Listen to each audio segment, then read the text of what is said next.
الله الله الله الله ما لنا مولا سوى الله. الحمد لله رب العالمين والصلاة والسلام على رسوله الكريم وبعد. رمضان المبارک کے احکام اور مسائل کا ایک خوبصورت سلسلہ اللہ کے فضل و کرم سے جاری ہے. چونکہ اللہ کی توفیق سے اہل اسلام مسلمان رمضان المبارک میں روزے رکھ کر قیام کر کے دیگر عبادات کر کے اللہ ذوالجلال والاکرام کو خوش کرنے کی کوشش میں ہیں. اللہ ذوالجلال والاکرام ہم سب کو اس عظیم مقصد میں کامیابی عطا فرمائے کہ ہمارے گناہ معاف کر دیے جائیں، ہمارے لیے جنت اللہ ذوالجلال والاکرام لازم فرما دے اور اللہ تعالی ہم سے راضی ہو جائے. آج کے اس نشست میں ہم اپنے سامعین اور ناظرین کو ایک انتہائی اہم بات سے آگاہ کرنا چاہ رہے ہیں، اور وہ روزے سے متعلق ہے، یعنی اس کا تعلق روزے کے ساتھ ہے. اور وہ انتہائی اہم بات ہے ایسے کام جن سے روزہ ٹوٹ جاتا ہے، یعنی وہ کام جو روزے کو فاسد کر دیتے ہیں، خراب کر دیتے ہیں، توڑ دیتے ہیں، ان سے بچنا ازحد ضروری ہے. ان میں سے بعض تو ایسے ہیں جو بندے کے بس میں ہوتے ہیں، اور بعض ایسے کام ہیں جو بندے کے اختیار میں نہیں ہیں. لہٰذا اگر ان میں سے کوئی صورت پیش آ جاتی ہے تو روزہ ختم ہو جائے گا، روزہ فاسد ہو جائے گا.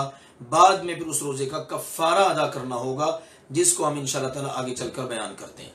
تو آئیے جانتے ہیں ان چیزوں کو جن کی وجہ سے روزہ خراب ہو جاتا ہے. نمبر 1، جان بوجھ کر ارادتاً قصداً قے کر دینا.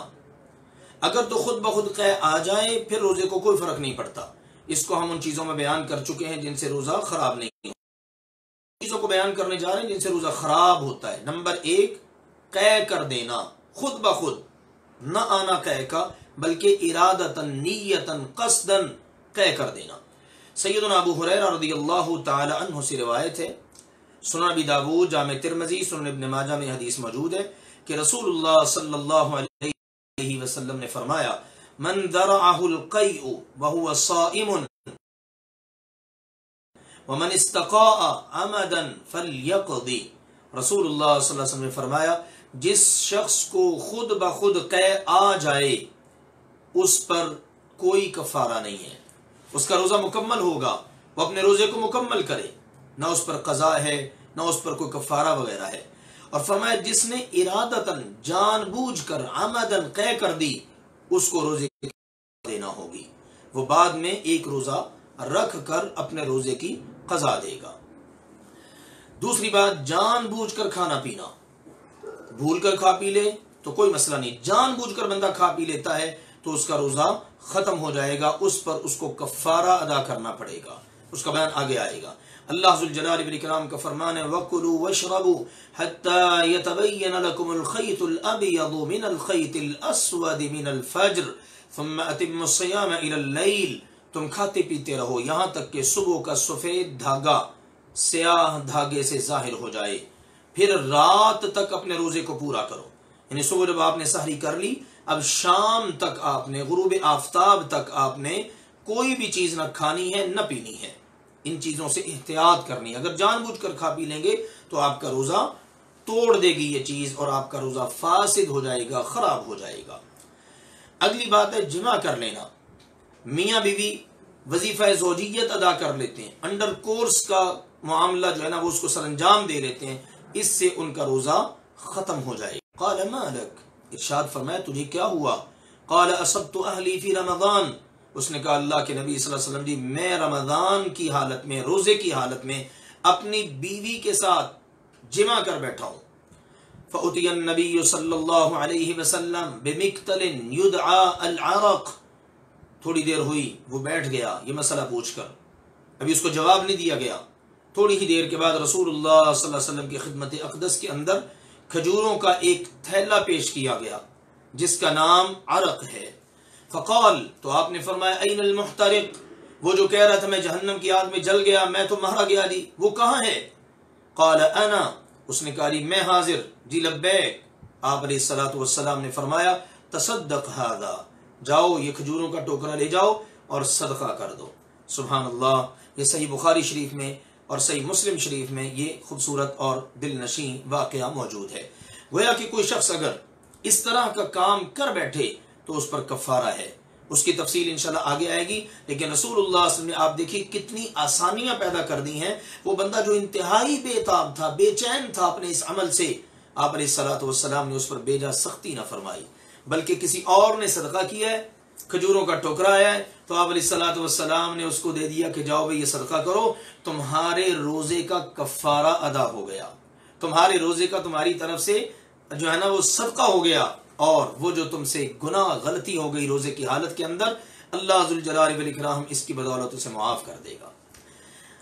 اسی طرح سے حید اور نفاس کے معاملات ہیں، خواتین سے متعلق ہیں۔ جیسے ہی کسی عورت کو پیریڈ شروع ہوں، یہ اللہ تعالیٰ کی طرف سے سیدہ حوا سلام اللہ علیہا کی بیٹیوں کے مقدر میں اللہ نے یہ چیز لازم کر دی ہے، یہ اس میں وہ بے بس ہیں۔ اگر ان کو یہ کیفیت شروع ہو جائے، اللہ نے اولاد کی نعمت دی ہے، بیٹا بیٹی عطا کی ہے، اس کے بعد نفاس کی کیفیت ہوتی ہے، اگر اس میں سے کسی ایک بھی کیفیت سے عورت دو چار ہو جائے تو اس کا روزہ ختم ہو جاتا ہے، خراب ہو جاتا ہے۔ حتیٰ کہ اگر افطاری سے چند لمحے پہلے بھی عورت کو حیض کی کیفیت شروع ہو جائے تو اس کا روزہ ختم ہو جائے گا۔ سیدنا ابو سعید خدری رضی اللہ تعالیٰ عنہ بیان کرتے ہیں، رسول اللہ صلی اللہ علیہ وآلہ وسلم نے عورتوں سے کہا، یا معشر النساء تصدقنا، اے عورتوں کی جماعت تم صدقہ کیا کرو، فإنی اریتکن اکثر اہل النار، میں نے جہنم میں جو دیکھا ہے نا تو عورتوں کی اکثریت کو دیکھا ہے جہنم میں۔ اللہ تعالی ہم سب کی خواتین کو جہنم کی آگ سے محفوظ رکھے۔ فقلنا، انہوں نے عرض کیا، وَبِمَا یا رسول اللہ صلی اللہ علیہ وسلم، اللہ کے رسول صلی اللہ علیہ وسلم اس کی کیا وجہ ہے، ایسا کیوں ہے کہ جہنم میں عورتوں کی تعداد زیادہ ہے؟ قال، تو رسول اللہ صلی اللہ علیہ وسلم نے فرمایا، تکثرن اللعنہ، تم لعنت ملامت زیادہ کرتی ہو، وتکفرن العشیرہ، اپنے شوہروں کی نافرمانی اور ناشکری کرتی ہو، ما رأیت من ناقصات عقل و دین، میں نے عقل اور دین کے لحاظ سے تمہارے جیسی کم عقل کوئی نہیں دیکھی، عقل میں بھی کم ہے اور دین کے لحاظ سے بھی تمہیں کم رکھا گیا ہے۔ اذهب للب الرجل الحازم من احداکن، رسول اللہ صلی اللہ علیہ وسلم نے ارشاد فرمایا، تم میں سے کسی کو بھی ایک عقل مند اور تجربہ کار آدمی کو دیوانہ بنا دینے والا کسی اور کو تم سے زیادہ میں نے نہیں دیکھا۔ اچھا بھلا آدمی ہوتا ہے، تجربہ کار ہوتا ہے، عقل مند ہوتا ہے، لیکن تم اس کو دیوانہ بنا دیتی ہو، اس کے ساتھ کھیل لیتی ہو اور اس کو بے عقل اور بے سمجھ بنا دیتی ہو۔ یعنی رسول اللہ صلی اللہ علیہ وسلم نے ان کی اس حوالے سے بات ارشاد فرمائی، خواتین عام طور پر بات چیت کرتی ہیں، عقل مند آدمی ہوتا ہے، تجربہ کار آدمی ہوتا ہے، وہ ان کے چکمے میں آ کر وہ عقل سے ہی جاتا رہتا ہے بیچارہ۔ تو رسول اللہ صلی اللہ علیہ وسلم نے ان کی یہ باتیں بیان کی۔ قلنا، انہوں نے عرض کیا، وما نقصان دیننا وعقلنا یا رسول اللہ صلی اللہ علیہ وسلم، اے اللہ کے رسول، ہمارے دین اور ہماری عقل کی کمی یہ کس طرح ہے، کیا ہے اس میں لاجک، یہ کیا بات ہے؟ قال، آپ علیہ الصلوۃ والسلام نے فرمایا، الیس شہادت المرأة مثل نصف شہادت الرجل، کیا ایک عورت کی گواہی آدمی کی گواہی کے نصف نہیں ہے؟ مرد کی گواہی پوری ہے، عورت کی گواہی آدھی ہے۔ انہوں نے کہا جی بالکل ایسا تو ہے۔ قال فذلك من نقصان عقلها، یہ ان کے عقل کی کمی کی دلیل ہے، عقل میں کم ہوتی ہیں، لہذا اللہ ذوالجلال والاکرام نے مردوں کی نسبت ان کی گواہی آدھی رکھی ہے۔ پھر فرمایا، الیس اذا حاضت لم تصلی ولم تصم، کہ ایسا نہیں ہے کہ جب عورت کو حیض آتا ہے، پیریڈز آتے ہیں، مینسز آتے ہیں، تو نہ وہ نماز پڑھ سکتی ہے نہ روزہ رکھ سکتی ہے؟ ان کا جی بالکل ایسا تو ہے۔ قال فذلك من نقصان دینها، یہ ان کے دین کی کمی کی دلیل ہے۔ تو محترم و معزز سامعین و ناظرین کرام، یہ وہ چیزیں ہیں جو روزے کو خراب کر دینے والی ہیں۔ تو آئیے انشاءاللہ العزیز ان میں سے جو بندہ عمدن کر سکتا ہے، جیسے جماع ہے، جیسے جان بوجھ کر قے کرنا ہے، جیسے کھانا پینا ہے جان بوجھ کر، ان سے تو حتی المقدور بچنا ہے۔ اور اگر ایسی کیفیت پیش آ جاتی ہے جو انسان کے بس میں نہیں، جیسے عورتوں کے متعلق یہ مسائل، تو اس سے روزہ ختم ہو جائے گا، اس کی پھر بعد میں قضا دینی پڑے گی اور بعض صورتوں میں کفارہ ادا کرنا پڑے گا۔ مثلا جان بوجھ کر کھا پی لیا، بعد میں کفارہ دینا پڑے گا، جماع کر لیا، کفارہ دینا پڑے گا، اور وہ کفارہ بھی رسول اللہ صلی اللہ علیہ وسلم نے اپنی احادیث مبارکہ میں بیان کر دیا ہے۔ یا تو ایک غلام کو آزاد کیا جائے، اگر اس کی طاقت نہیں ہے تو پے در پے لگاتار 2 ماہ کے روزے رکھے جائیں، اگر ایک روزہ بھی چھوڑ دیا تو دوبارہ 1 سے گنتی شروع ہو جائے گی، اور اگر اس کی بھی طاقت نہیں ہے تو پھر 60 مسکینوں کو کھانا کھلایا جائے گا۔ یہ رسول اللہ صلی اللہ علیہ وسلم کا بتایا ہوا کفارہ ہے جو صحیح بخاری اور صحیح مسلم میں موجود ہے۔